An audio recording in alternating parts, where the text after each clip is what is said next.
You ask Tiger to solve. This deals with linear equations with one unknown. The final result is k equals 25.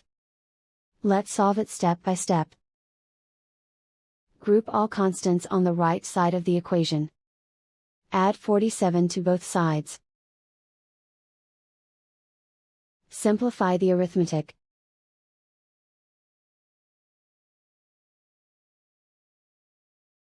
Isolate the k. Divide both sides by 2. Simplify the fraction. Find the greatest common factor of the numerator and denominator. Factor out and cancel the greatest common factor.